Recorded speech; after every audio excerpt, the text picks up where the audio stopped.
സംസ്ഥാനത്ത് ഇന്ന് കനത്ത മഴ. 2 ജില്ലകളിൽ ഓറഞ്ച് അലർട്ട്. നാളെ മഴയുടെ ശക്തി കൂടുമോ? വിദ്യാഭ്യാസ സ്ഥാപനങ്ങൾക്ക് അവധി മറ്റുമുണ്ടോ? കാറ്റോടുകൂടി മഴയുടെ സാധ്യത.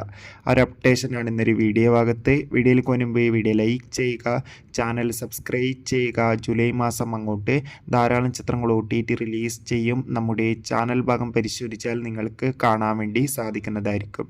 സംസ്ഥാനത്ത് ഇന്ന് ജൂലൈ 3 വ്യാഴാഴ്ച ദിവസം ശക്തമായ മഴയായിരുന്നു പെയ്തത്. കണ്ണൂർ, കാസർഗോഡ് ജില്ലകളിൽ ഓൾറെഡി ഇപ്പോൾ ഓറഞ്ച് അലർട്ടാണ് പ്രഖ്യാപിച്ചിട്ടുള്ളത്. ഈ ജില്ലകളിൽ മഴയുടെ ശക്തി വരും ദിവസങ്ങളിൽ കൂടുമെന്നും കാറ്റോടുകൂടി മഴയ്ക്ക് സാധ്യതയുണ്ടാകുമെന്ന് കാലാവസ്ഥാ നിരീക്ഷണ കേന്ദ്രം അറിയിച്ചിട്ടുണ്ട്. എന്നാൽ നിലവിൽ കണ്ണൂർ, കാസർഗോഡ് ജില്ലകളിൽ ഇതുവരെ അവധി പ്രഖ്യാപിച്ചിട്ടില്ല. മിക്കവാറും ഈ ജില്ലകളിൽ അവധിക്ക് സാധ്യതയുണ്ട്. ഇനി അങ്ങനെ അവധി പ്രഖ്യാപിച്ചാൽ ആ അപ്ഡേഷൻ നമ്മുടെ ചാനൽ ഭാഗത്തിലൂടെ നിങ്ങൾക്ക് അറിയിക്കുന്നതായിരിക്കും. അതോടുകൂടി ദുരിതാശ്വാസ ക്യാമ്പുകൾ നടക്കുന്ന എല്ലാ വിദ്യാഭ്യാസ സ്ഥാപനങ്ങൾക്കും ഇതുവരെ അവധി പ്രഖ്യാപിച്ചിട്ടുണ്ട്. ഇനി മഴ കാരണം മറ്റേതെങ്കിലും ജില്ലകൾക്ക് അവധി പ്രഖ്യാപിച്ചാൽ ആ അപ്ഡേഷൻ നിങ്ങളിലേക്ക് എത്തിക്കും. ചാനൽ സബ്സ്ക്രൈബ് ചെയ്യൂ. ബൈ.